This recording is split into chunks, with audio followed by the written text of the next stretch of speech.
people that have never been that interested in Bitcoin or Ethereum or any other cryptos, their first taste of crypto is in meme coins. And I think the main reason why is because the cost of living in most places around the world has gone up dramatically. So there are people living paycheck to paycheck. What that means is that people are much more inclined to see it as gambling. What I see the meme coins as is an online casino.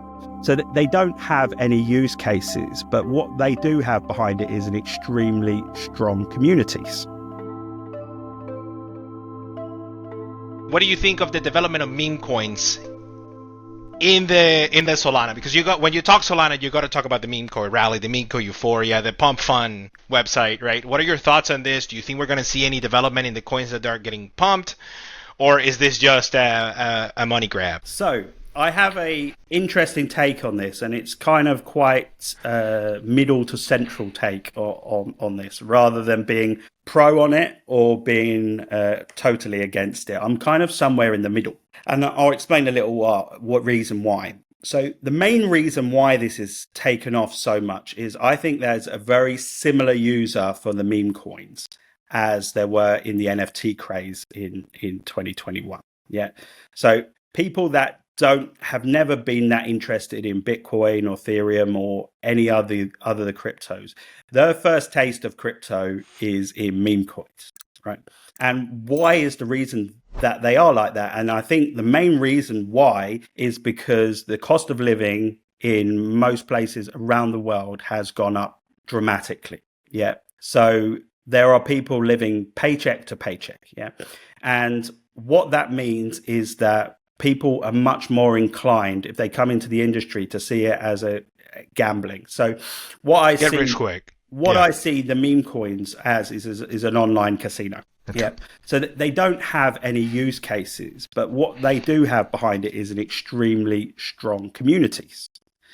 And I spent a bit of time last year kind of joining some of the communities and trying to pick up the essence of what meme coins were. And they're extremely passionate about their projects. So we've got the whole kind of the meme culture that's kind of baked into the younger generations. And that's what it tends to be. They tend to be the younger generations that are involved in these meme coins. And they're very passionate. They promote the coins all over the thing. And to be honest with you, they're more like small cults. Yeah. And it does feel like that. And the ones that do better tend to be the ones that have more cult-like qualities.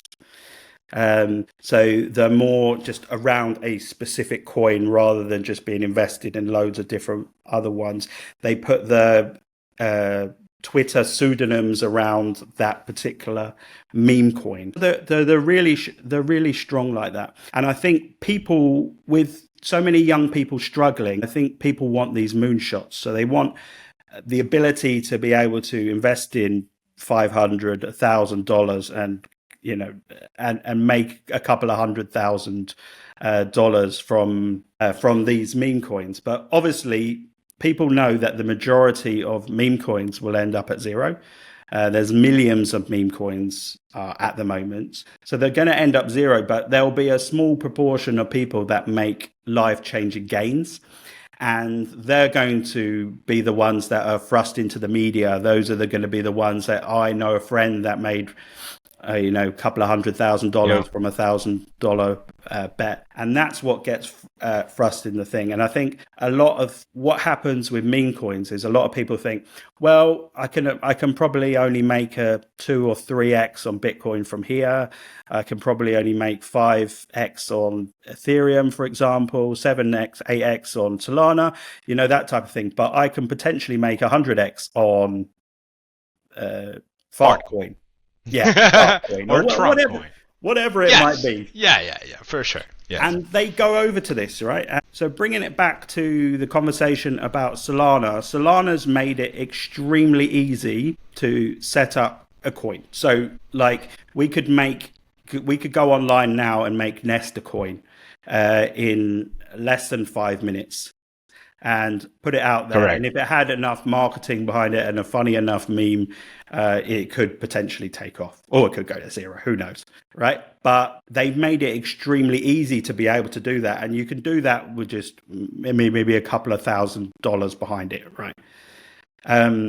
So the barriers to entry have been dropped significantly. And there's also these exchanges. I mentioned Radium, which is one of the biggest exchanges for meme coins on Solana.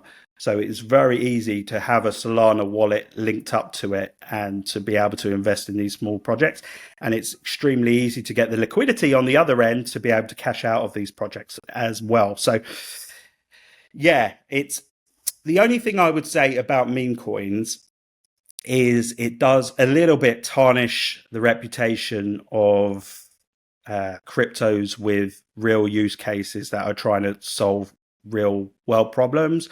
Because if you're familiar with the industry and you understand it, right, you will say meme coins are totally different to project A, B, C, which we've been talking about, right? So it's very clear, right?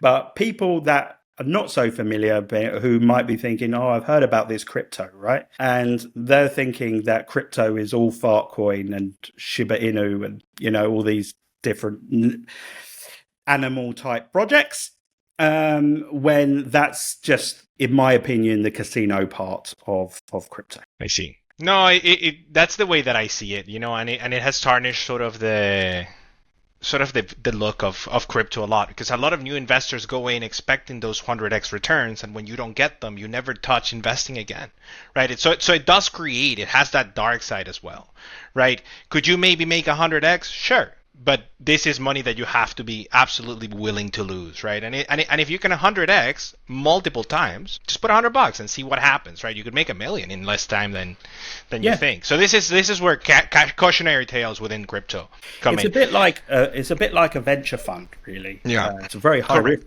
It's a very high risk venture fund. Penny stocks. It's brand new companies that get started and they're looking for funding, and you have to trust the financial team behind them.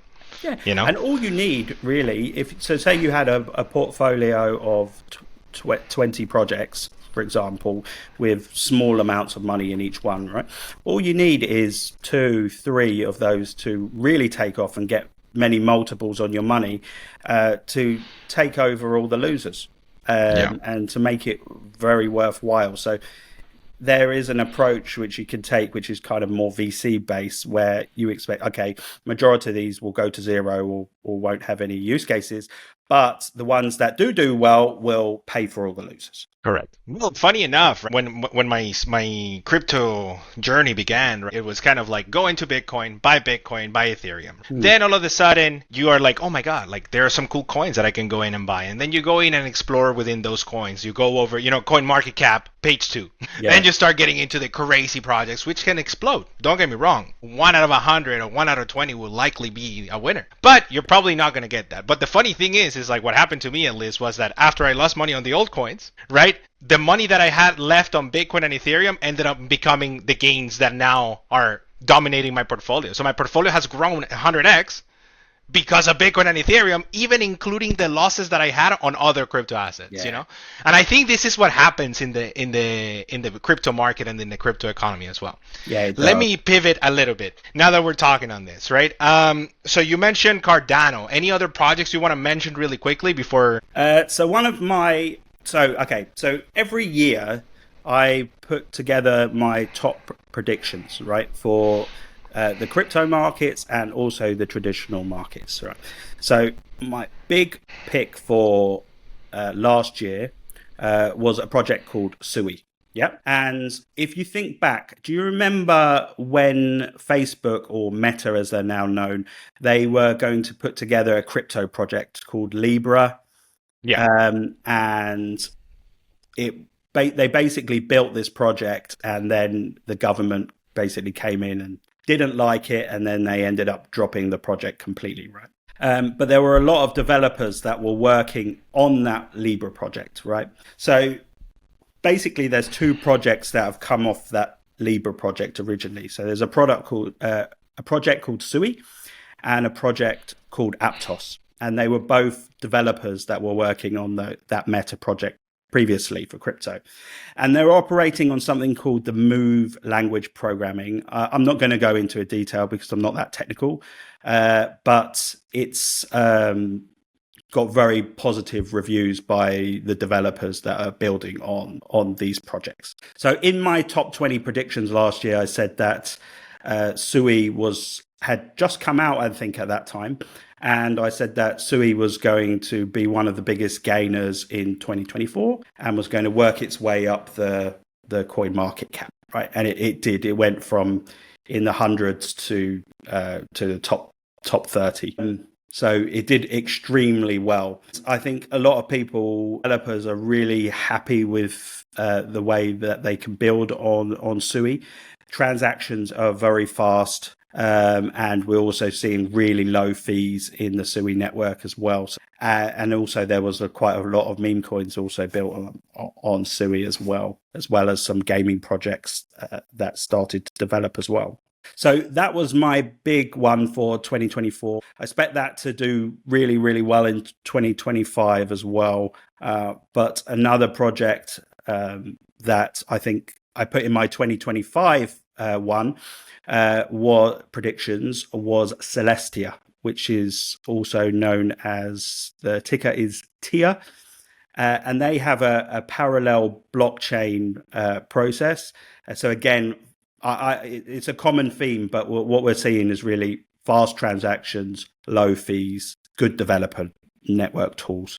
So that's another project that I think will do very well moving into 2025 and 2026. Okay. Perfect. Awesome. That's good to know. Okay, that's good to know because I'm going to ask you at the end, like a quick fire round question, what are the top three projects that you recommend people start looking? But we're going to answer that at the end, so make sure you stay. Okay. So let's now pivot a little bit. Now we've discussed most of the projects. What's the innovation in the sector? Now let's talk about sort of the risks and sort of the outlook that you have, right? So what are the challenges in the crypto market space right now? We talked about a little bit about the meme coins being a sort of deterrent from the whole crypto space, but what else do you see? Because what other challenges do you see within the industry that are maybe flashing some yellow red lights in your panel? Okay, so one of the things that you see in a bull market, what you tend to see Bitcoin taking off first, as more and more money goes into Bitcoin.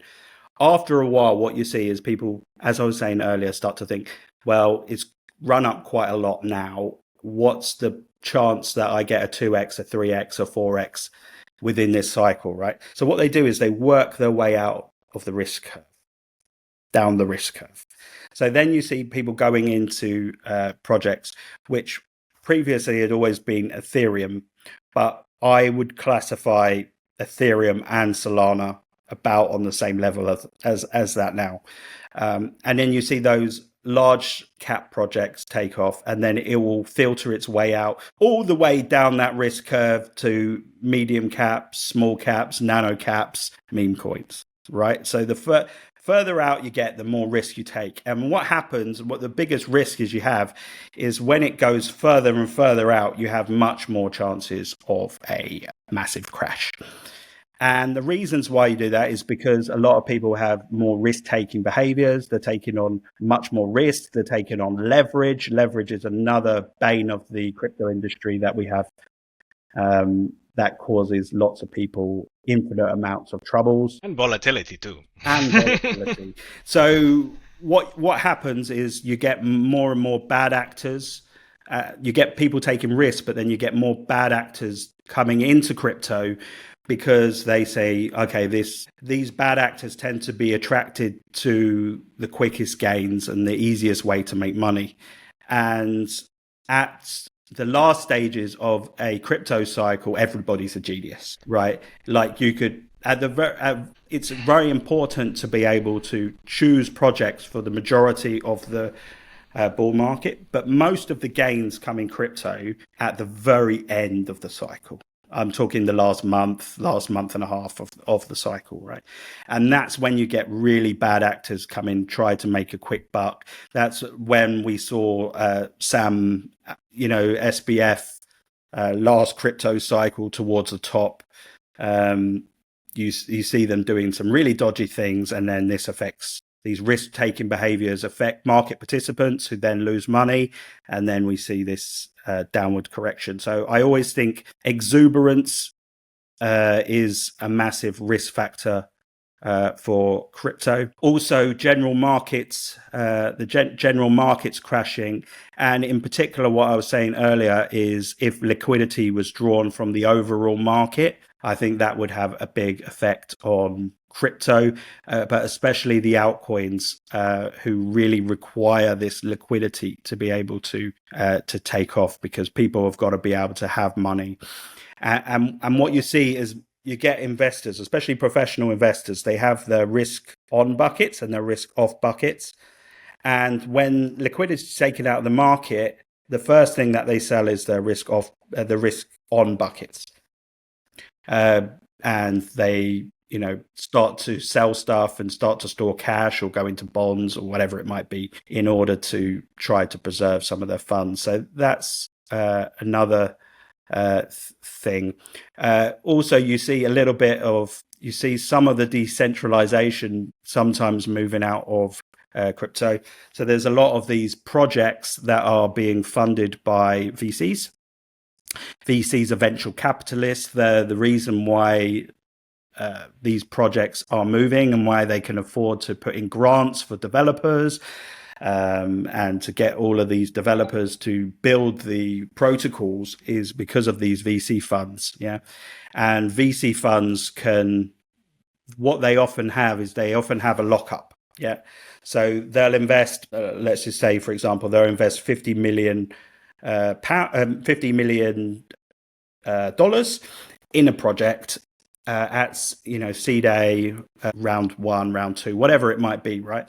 They'll invest in that project, and then they'll have to hold the coins for a year or 6 months. Sometimes it can be a year, sometimes it can be 18 months, depends on what it's agreed at the beginning.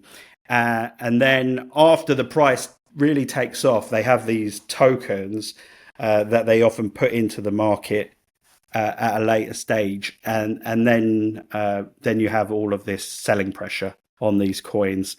And what they usually do is they usually invest in these projects towards the end of the bear market. They ride them out in the bull market and towards the middle of the bull market, and then they tend to sell them at really high prices, flood the market with tokens. And then you see these big drop down in prices. So again, it's to do with the Bitcoin 4-year cycle, but it just also tends to be the amount of time that it takes for that process to work its way in. And usually it takes about 2 years of a bull market for you to start getting those big risk factors. Okay, perfect. Okay, so wait, let me ask you a couple of just in the comments that you said, right? So for example, the liquidity, what are your expectations in terms of liquidity for 2025, 2026? Okay. Do you think we're running out? No. So I think what's quite likely to happen, and it's being kind of tried to be pushed through from Trump, is he wants to lower the interest rates, right? The Federal Reserve is obviously a neutral body. They don't answer to the president, but he has a lot of influence. Yeah. So I think he's trying to bring down inflation to a level where the Fed will be comfortable to start to drop those rates. Yeah. And his sole mission, so Donald Trump's sole mission, is to be seen as a good president. Yeah. And to have his legacy in the long run. And one of the biggest telltales of was a president successful or not is the stock market. Yeah. And then in addition to that would be obviously in crypto as well, which would have a big effect. So I think he's going to want to dump as much liquidity into the markets as possible. I think he's got a very good position at the moment because he can blame everything on Biden. Well, he's doing it quick at the start of the term, right? Yeah. He waited too long last time. Yeah. So what he can say right now, he can, like, you've seen the stock market crash a bit recently, right? Yeah. And there has been a little bit less liquidities in the market, etc. But he's able to say, because it's very early term, he's able to say, well, that's because Joe Biden effed up our country, right? Yeah. The rhetoric has been, it's all Biden's fault. If the economy crashes, it's because he left me a mess of an economy, and I'm gonna fix it. Which gives me hope for the end of his presidency. But he also, like, I think maybe he could tumble the economy for a year, and then the next year he could try to pick it up. And then say, I am the savior, And what's he going to do in order to boost the stock market? He's going to pump liquidity into the markets, right? And he's going to try and force them to lower interest rates. Yeah. So I think that's what we're going to see in the future. But they have to get inflation down to a level where the confidence is not going to spike up, which I think, as it's his sole mission, I think they'll achieve that. Whether it's done in the right way or the wrong way, for people to decide. But I think that's what's going to happen. And if that money does transfer into crypto, I think we're going to see big gains towards the end of 2025. So is your base case scenario gains in 2025? Do you see the market going higher from here? Yeah, I do. I think what will happen is we usually see Bitcoin hitting its peak at about 18 months after the halving. It has always done that historically in every 4-year cycle. It's almost uncanny to the week or to the month, and that tends to happen for a lot of the reasons that I explained earlier in the interview. So my base case, and it could change, but my base case is that we would see a peak in crypto prices in Q3 or Q4 2025. Perfect. So that's my base case. Okay, perfect. Awesome. Okay.